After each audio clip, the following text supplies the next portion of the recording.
आइए नजर डालते हैं आज दिन भर की तमाम सभी बड़ी खबरों पर अभी तक आपने इस वीडियो को लाइक नहीं किए हैं तो फटाफट कर लीजिए। तो चलिए खबरों पर नजर डालते हैं। मुख्यमंत्री मैया सम्मान योजना में 18 लाख लाभुकों के लिए आ गया नया अपडेट। कैबिनेट में बनेगा प्रस्ताव, एक साथ भेजी जाएगी 4 किस्त। मुख्यमंत्री मैया सम्मान योजना झारखंड सरकार के लिए एक चुनौती से कम नहीं है। 38 लाख बेटियों और बहनों को सम्मान राशि मिल चुकी है, लेकिन 18 लाख से ज्यादा लाभार्थी ऐसे हैं जो पैसे के इंतजार में हर दिन बैंक के चक्कर लगा रहे हैं। यह मामला विधानसभा में भी गूंज रहा है, लेकिन मंत्री ने ऐसा जवाब दिया है जिससे महिलाओं को थोड़ी राहत जरूर मिली है। इंतजार भले ही थोड़ा लंबा हो, लेकिन पैसा एक साथ उनके खाते में पहुंच जाएगा। मंत्री ने सदन में स्पीकर के जरिए लोगों को जानकारी दी कि योजना से नाम नहीं हटाया है और न ही सरकार के पास पैसे की कोई कमी है।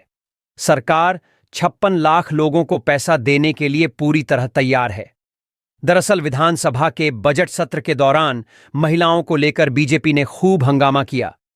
नेता प्रतिपक्ष बाबूलाल मरांडी से लेकर भाजपा विधायक नवीन जायसवाल और पूर्णिमा दास तक सभी ने सदन में सरकार से जानना चाहा कि 18 लाख महिलाओं का क्या दोष था। क्या उन्हें वोट बैंक के लिए इस्तेमाल किया गया और जब सत्ता में आए तो उन्हें पैसे भेजना बंद कर दिया? क्या योजना का इस्तेमाल सिर्फ चुनावी एजेंडे के तौर पर किया गया? सरकार सभी को पैसे क्यों नहीं दे रही है? चुनाव के दौरान कहा गया था कि 18 से 50 साल की सभी महिलाओं को पैसे दिए जाएंगे, लेकिन जैसे ही राशि 1000 से बढ़ाकर 2500 की गई, योजना में कई तरह के दिशा निर्देश लाए गए, कई तरह के दस्तावेज मांगे गए। 56,61,000 से ज्यादा बेटियों के खाते में पहली किस्त 2500 रुपए पहुंची, लेकिन इसके बाद जब छठी, 7वीं और 8वीं किस्त भेजी गई, लेकिन सिर्फ 38 लाख ही लाभुकों को। बीजेपी ने सवाल उठाया कि सरकार की आखिर मंशा क्या है? कब तक ऐसे ही चलता रहेगा? क्या आने वाले दिनों में योजना बंद कर दी जाएगी? इस पर मंत्री चमरा लिंडा ने सदन के माध्यम से आम लोगों को जानकारी दी कि जो 18 लाख से ज्यादा महिलाओं को पैसा नहीं मिला है, इसमें आधार कार्ड लिंक की समस्या है। जैसे ही यह समस्या दूर हो जाएगी, सभी को पैसा भेज दिया जाएगा। अगर इस प्रक्रिया में ज्यादा समय लगता है तो कैबिनेट के जरिए प्रस्ताव लाकर सभी को एक साथ योजना की 4 किस्त भेजी जाएगी। सरकार अपने वादे पर आज भी कायम है। अबुआ सरकार ने जो वादा किया था उसे पूरा किया जाएगा। हम किसी भी कीमत पर अपने वादे से पीछे नहीं हटने वाले हैं। देखा जाए तो झारखंड में 56,61,000 से ज्यादा मैया योजना की लाभार्थी हैं, लेकिन योजना की छठी, 7वीं और 8वीं किस्त सिर्फ 38 लाख लोगों को आई है, जिनका सत्यापन पूरा हो गया था। उन्हें पैसा भेज दिया गया है। बाकी लोगों के सत्यापन की प्रक्रिया चल रही है। पूरा होते ही पैसा भेज दिया जाएगा। ट्रैफिक नियमों का उल्लंघन पड़ेगा महंगा, अब आपकी जेब हो सकती है डीली। केंद्र सरकार ने ट्रैफिक नियमों का उल्लंघन करने वालों के लिए 1 मार्च 2025 से सख्त नियम लागू किया है। अब अगर आपने नए ट्रैफिक नियमों की अनदेखी की तो आपको पहले से ज्यादा 10 गुना जुर्माना चुकाना पड़ सकता है। साथ ही जेल की हवा भी खानी पड़ सकती है। इतना ही नहीं, कम्युनिटी सर्विस का भी अब प्रावधान कर दिया गया है। इसलिए घर से निकलने से पहले आप नए नियमों के बारे जान लें कि कौन सा ट्रैफिक नियम तोड़ने पर आपको कितना जुर्माना और सजा भुगतना पड़ सकता है। अगर आप नशे की हालत में गाड़ी चलाते हुए पकड़े गए तो आपको 10,000 रुपये जुर्माना देना होगा। साथ ही 6 महीने के लिए जेल की हवा भी खानी पड़ेगी। इतना ही नहीं, अगर आप ऐसा करते हुए दोबारा पकड़े गए तो 15,000 फाइन के साथ 2 साल तक की जेल हो सकती है। बता दें कि पहले यह जुर्माना सिर्फ 1,000 रुपये से 1,500 रुपये तक ही था। गाड़ी चलाते वक्त अगर आप भी टेढ़ी गर्दन करके मोबाइल पर बात करते हैं तो आपके ऊपर अब 5,000 रुपये का जुर्माना लगाया जा सकता है, चाहे आप कार में हो या फिर बाइक पर। बता दें कि इससे पहले गाड़ी चलाते समय फोन का इस्तेमाल करते हुए पाए जाने पर केवल 500 रुपये की फाइन देनी पड़ती थी। 2 व्हीलर चलाते वक्त अगर आपने हेलमेट नहीं पहन रखा है तो आपको 1,000 रुपये का जुर्माना देना पड़ेगा। इसके साथ ही आपके लाइसेंस को भी 3 महीने के लिए रद्द कर दिया जाएगा। इससे पहले यह जुर्माना 100 रुपये था।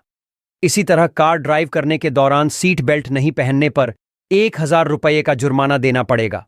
नए ट्रैफिक नियम के तहत सिग्नल तोड़ने पर अब 500 रुपये से सीधा 5,000 रुपये का जुर्माना भरना पड़ेगा। इसके अलावे अगर ओवरलोडिंग की तो 2,000 रुपये की जगह 20,000 रुपये चुकाने होंगे।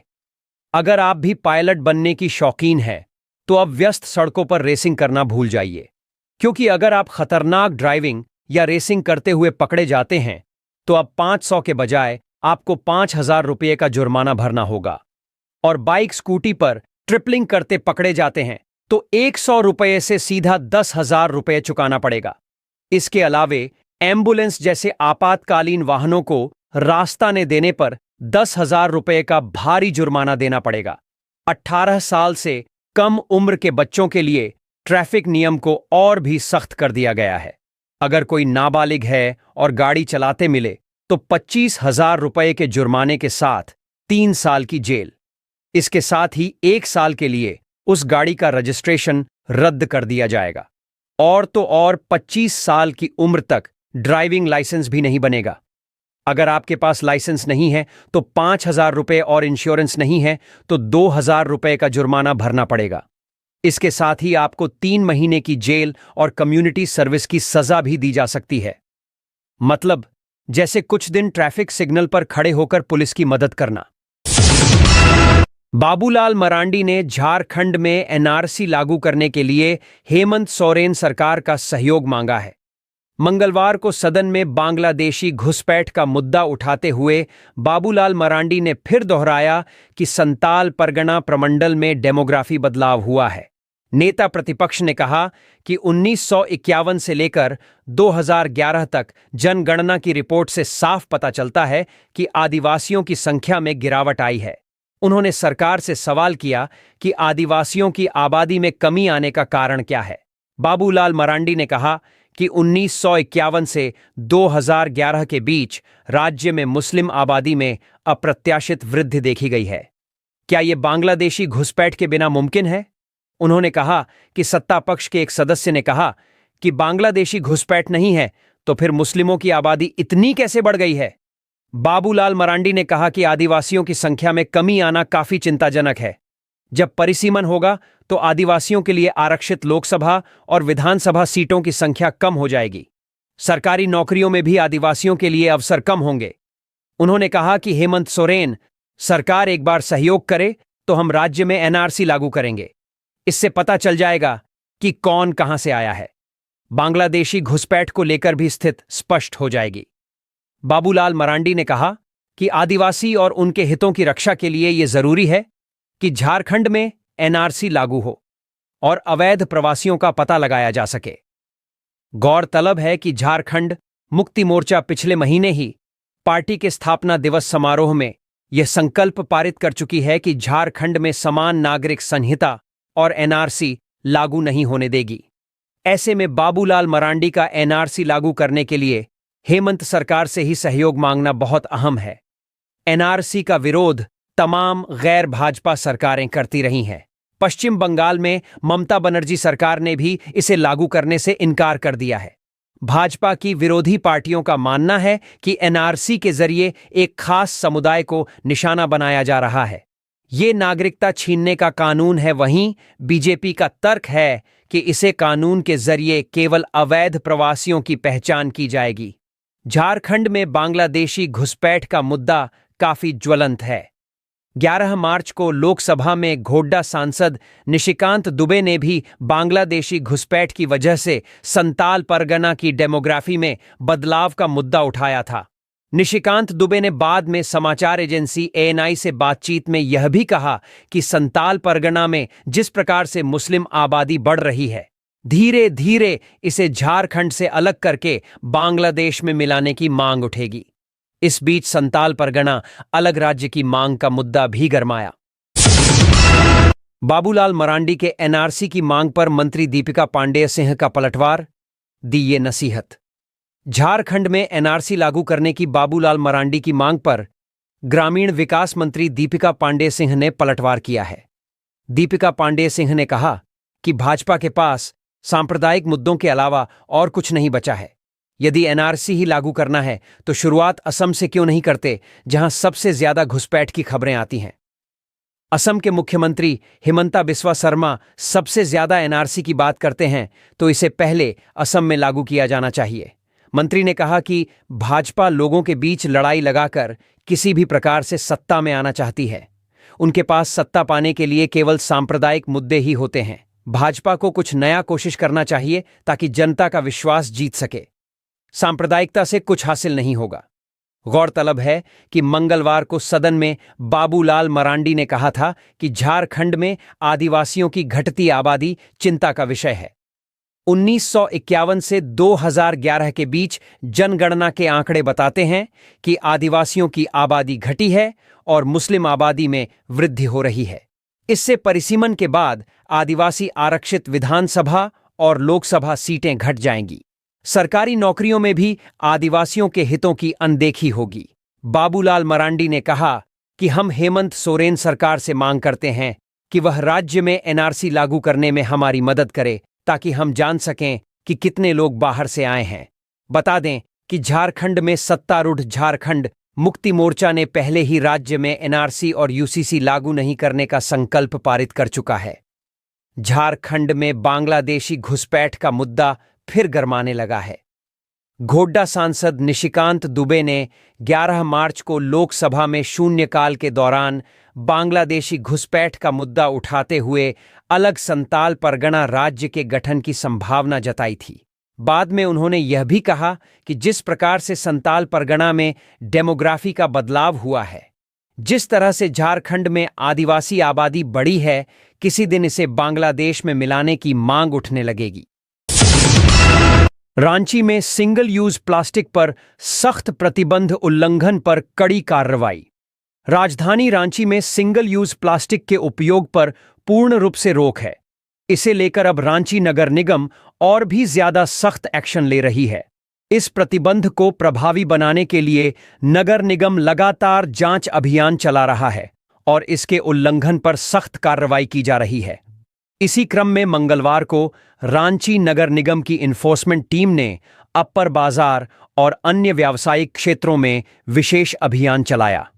चेकिंग अभियान के दौरान माइकिंग के जरिए व्यापारियों और नागरिकों को जागरूक किया गया और सिंगल यूज प्लास्टिक या प्लास्टिक कैरी बैग के उपयोग, खरीद और बिक्री पर रोक लगाने की चेतावनी दी गई। नगर निगम का कहना है कि शहर को स्वच्छ और पर्यावरण के अनुकूल बनाने के लिए यह अभियान लगातार जारी रहेगा। अगर कोई भी दुकानदार या व्यक्ति नियमों का उल्लंघन करता पाया गया तो उसके खिलाफ कड़ी कार्रवाई की जाएगी। हफीजुल ने कहा, एक आध साल चलाने दीजिए, जल संसाधन विभाग को सही जगह पर ले आएंगे। झारखंड विधानसभा में चल रहे बजट सत्र के दौरान बुधवार को मंत्री हफीजुल हसन ने जल संसाधन विभाग के बजट पर अपनी बात रखते हुए कहा कि एक आध साल जल संसाधन विभाग के चलाने दीजिए, सही जगह पर ले आएंगे। विपक्ष ने कहा कि केंद्र में आपकी सरकार है, केंद्र मदद नहीं कर रहा, आप लोग भी सहयोग करें। आज आदमी हिंदू मुसलमान नहीं सुनना चाहता। बीजेपी के 6 सांसद हैं, अभी नहीं किए तो हाफ हो जाएंगे। रघुवर दास पर निशाना साधते हुए कहा कि राज्यपाल रहे हैं, मुख्यमंत्री भी रहे हैं। कितना मुस्लिम देश है, नाम गिनते खत्म ही नहीं होगा। झारखंड ऐसे नहीं बना, हजारों लाखों शहीद हुए हैं। मंत्री हफीजुल ने कहा कि गिरिडीह में हुई घटना का मामला दोपहर तक हिंदू और मुसलमान भाइयों ने सुलझा लिया था। तब तक रघुवर दास को पता चला। वे देवघर जा रहे थे। इस बीच उन्होंने गिरिडीह की ओर गाड़ी घुमा लिया। पीछे पीछे बाबूलाल भी चले गए। अब आप लोग 60 के ऊपर चले गए हैं। 65 से 70 साल हो रहा है। अब अगले 20 साल तक कोई वैकेंसी नहीं है। मंत्री हफीजुल ने कहा कि माइनर लिफ्ट इरिगेशन सोलर से करेंगे, चेक डैम और इंटक वेल बनाएंगे। इसके लिए गांव में कमेटी बनाकर 40 से 50 एकड़ में सिंचाई सुविधा उपलब्ध कराई जाएगी। 2.5 एकड़ में तालाब बनाया जाएगा। छोटी छोटी योजनाएं ली जाएंगी। 11 योजनाओं का काम प्रगति पर है।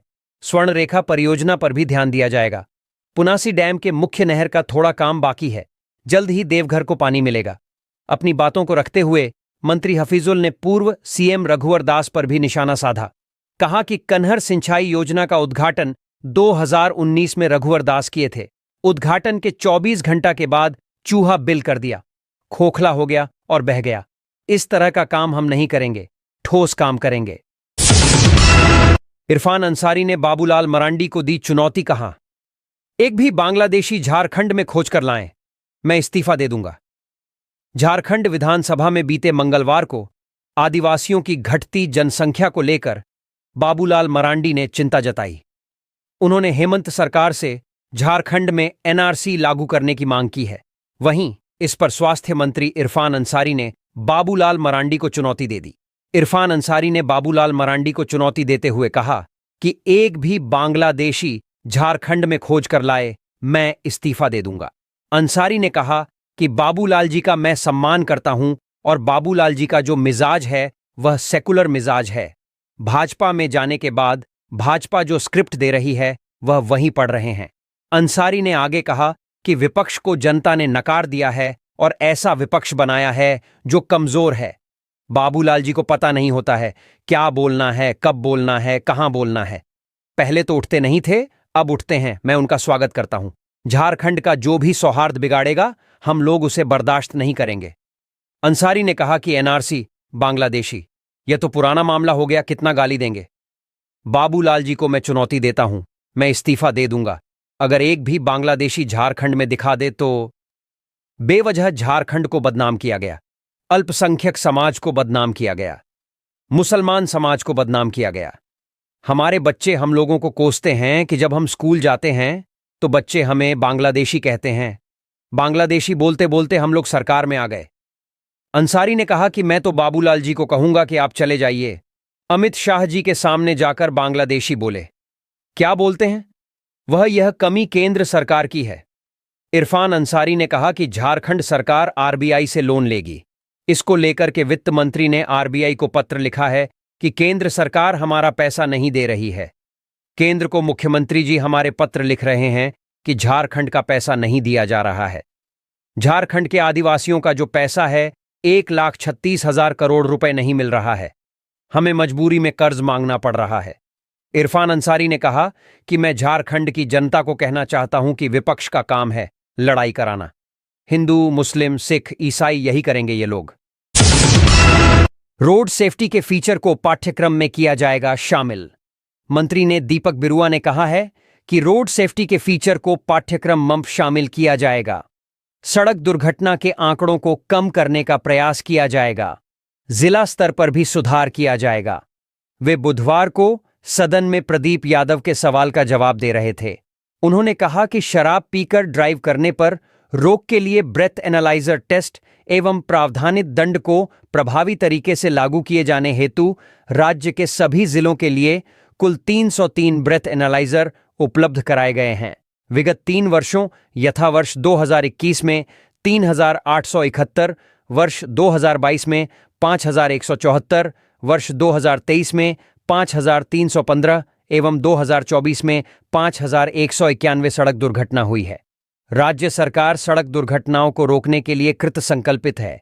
इसे न्यूनतम करने तथा पूर्णतया रोकथाम के लिए नियमित वाहन जांच अभियान के साथ साथ सड़क दुर्घटनाओं के विस्तृत तकनीकी विश्लेषण करते हुए सड़क दुर्घटनाओं में कमी लाने का प्रयास किया गया है। शराब पीकर वाहन चलाने वाले चालकों के विरुद्ध मोटरयान अधिनियम 1988 की धारा 150 के अनुसार प्रथम अपराध के लिए कारावास, जिसको अवधि 6 माह तक को हो सकेगी, या जुर्माना 10,000 या दोनों से दंडनीय होगा, और दूसरी बार बाद के अपराध के लिए कारावास जिसकी अवधि 2 वर्ष तक की हो सकेंगी, या जुर्माना 15,000 या दोनों से दंडनीय है। उक्त धारा के तहत अपेक्षित कार्रवाई करते हुए वर्ष 2023 में 411 एवं वर्ष 2024 में 787 वाहन चालकों का ड्राइविंग लाइसेंस को भी निलंबित किया गया है। नवीन जायसवाल ने कहा कि हर जिला में ब्लैक स्पॉट होता है। डीसी की अध्यक्षता में कमेटी बनी हुई है। कई ब्लैक स्पॉट रांची में भी है। सेफ्टी फीचर के लिए रांची डीसी को कई बार चिट्ठी भी भेजे पर कोई तवज्जो नहीं मिला। हर जिले के डीसी को चिट्ठी लिखकर ब्लैक स्पॉट में सेफ्टी फीचर लगाने का निर्देश दें। मंत्री दीपक बिरुआ ने कहा कि हर राज्य में परिवहन निगम घाटा में चल रहा है। वस्तुस्थिति यह है कि राज्य सरकार हर नागरिक को परिवहन सुविधा उपलब्ध कराने के लिए कुन्न संकल्पित है। वे सदन में राजेश कच्छप के सवाल का जवाब दे रहे थे। उन्होंने कहा कि राज्य परिवहन प्राधिकार के द्वारा अंतर्राज्यीय एवं अन्य राज्यों के बीच तथा क्षेत्रीय परिवहन प्राधिकार राज्य के अंदर यातायात की सुगमता हेतु निजी वाहन स्वामियों को सवारी गाड़ी के परिचालन के लिए परमिट निर्गमन किया जाता है, जिससे सरकार को राजस्व की प्राप्ति होती है। मंत्री ने कहा कि सुदूर ग्राम पंचायतों को प्रखंड स्तर से लेकर जिला मुख्यालय को जोड़ने के लिए झारखंड मुख्यमंत्री ग्राम गाड़ी योजना 2022 अधिसूचित की गई है। इस योजना के अंतर्गत अब तक कुल 601 ग्रामीण मांगों को अधिसूचित की जा चुकी है।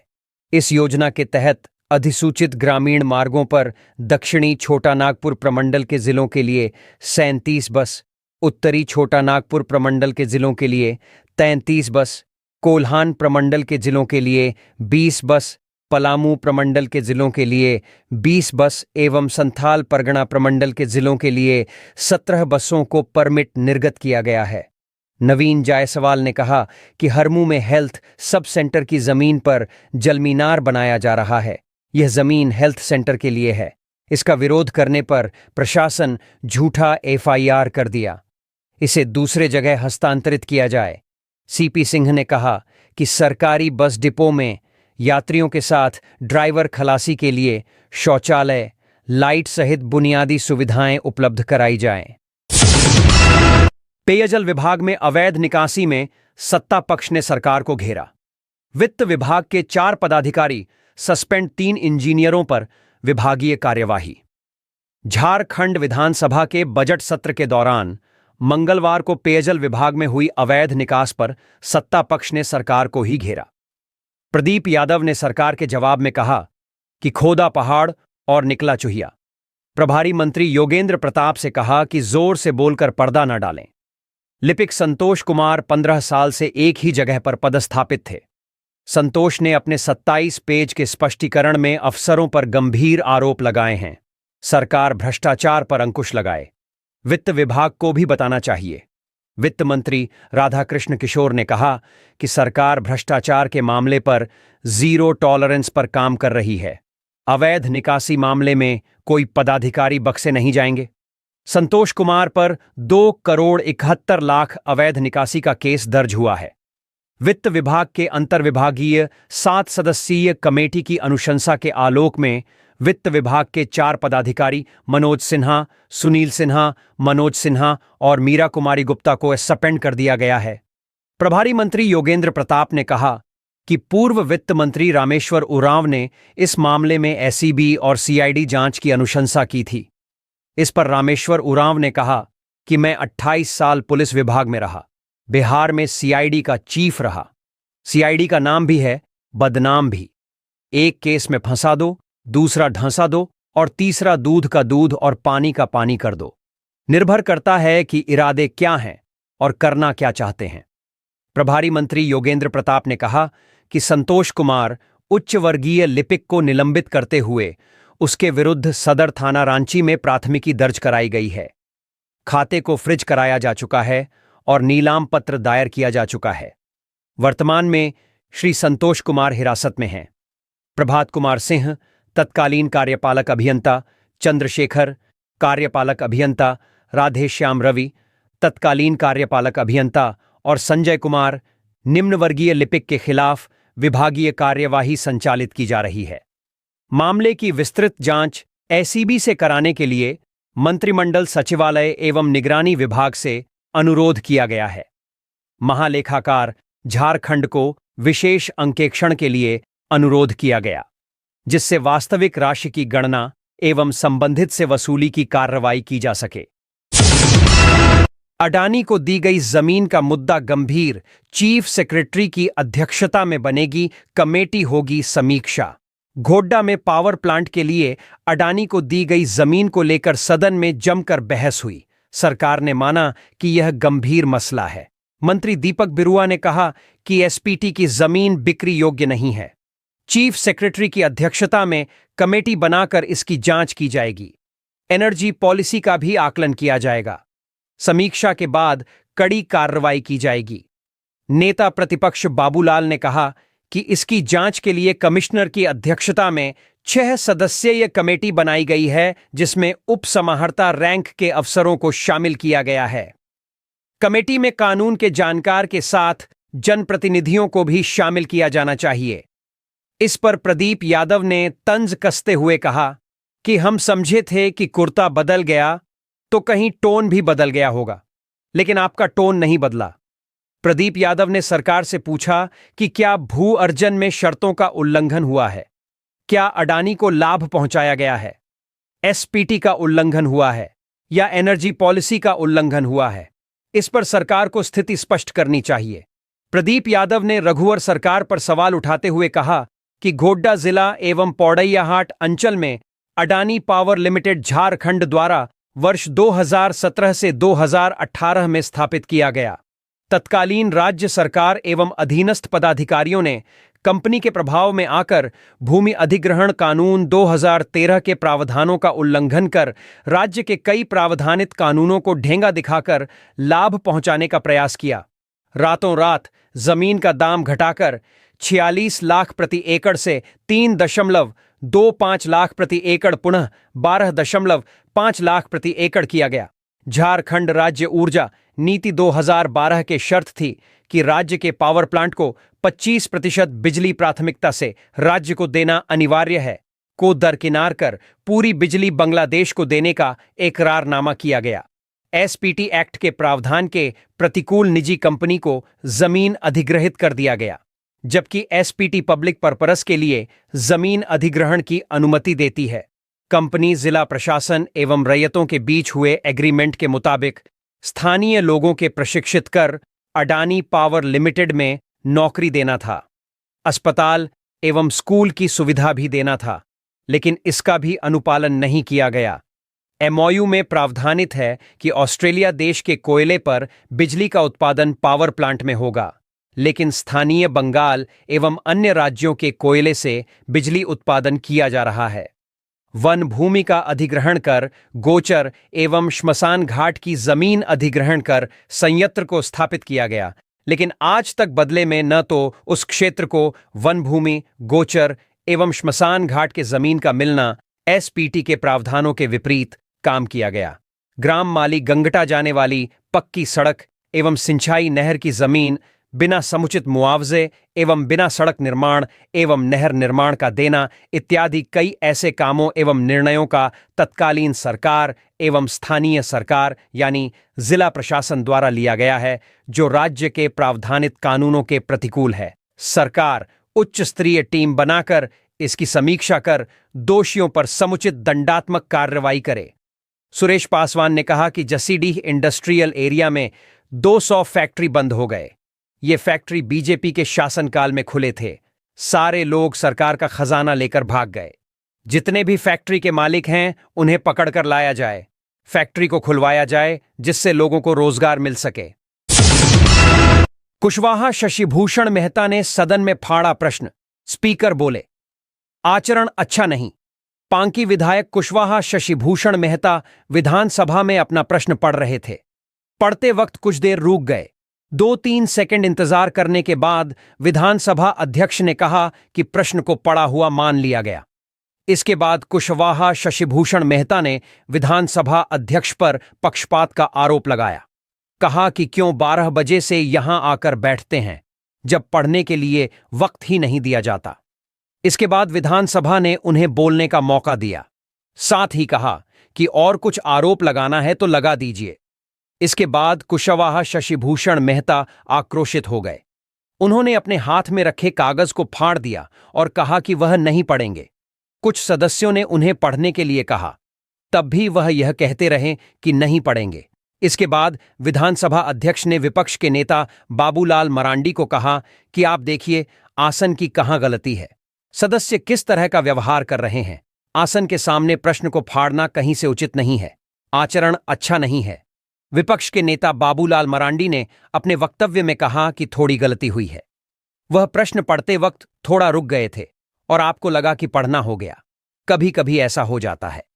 संसदीय कार्य मंत्री राधाकृष्ण किशोर ने इस पर कहा कि नियमानुसार प्रश्नकाल का प्रश्न 50 शब्द से अधिक नहीं होना चाहिए, लेकिन हम लंबा सवाल भी पढ़ते हैं। सदन में इस तरह का व्यवहार ठीक नहीं। वह पक्ष और विपक्ष के विधायकों से आग्रह करेंगे कि ऐसा व्यवहार ना करें।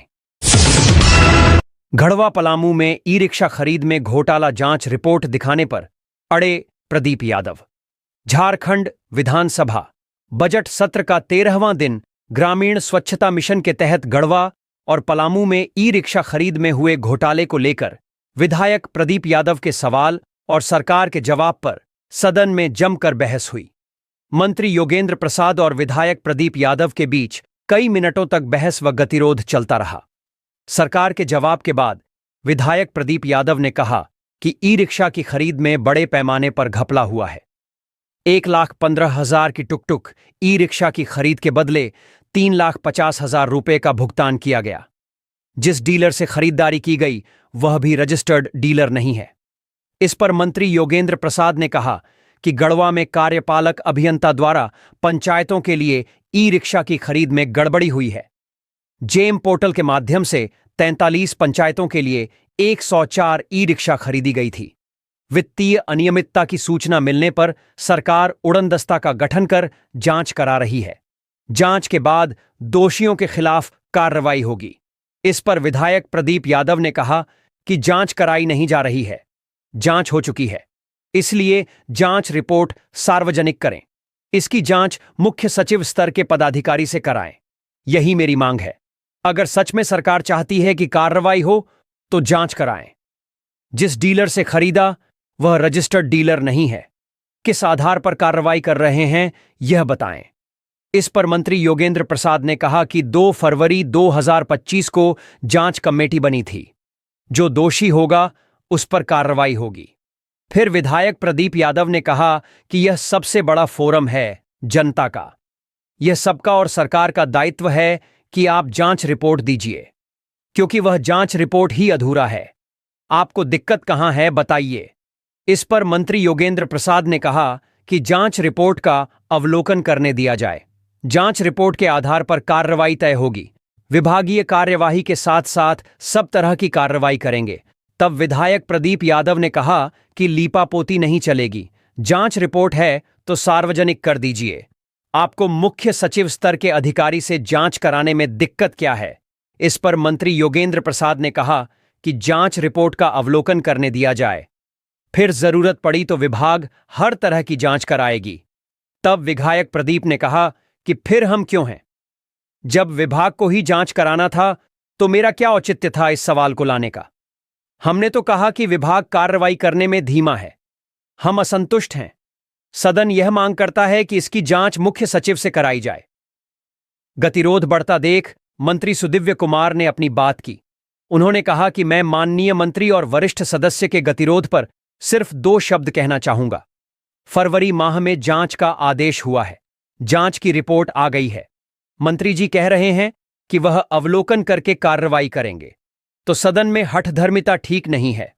थोड़ा लचीला रुख रखें। इस पर प्रदीप यादव ने कहा कि आप उत्तर देखिए, कार्रवाई प्रारंभ कर दिया है आपने, इसलिए जांच रिपोर्ट सार्वजनिक करें। हम हठधर्मिता नहीं कर रहे हैं। जांच रिपोर्ट सार्वजनिक करें। आज नहीं है कल दीजिए, परसों दीजिए। इस पर मंत्री ने कहा कि यह प्रश्न राज्य हित में है। हम प्रश्न का स्वागत करते हैं। अगर किसी पदाधिकारी ने इसे छिपाने का काम किया है तो सरकार कठोर कार्रवाई करेगी। तो ये थी आज की कुछ मुख्य बड़ी खबरें। जुड़े रहे इस चैनल के साथ।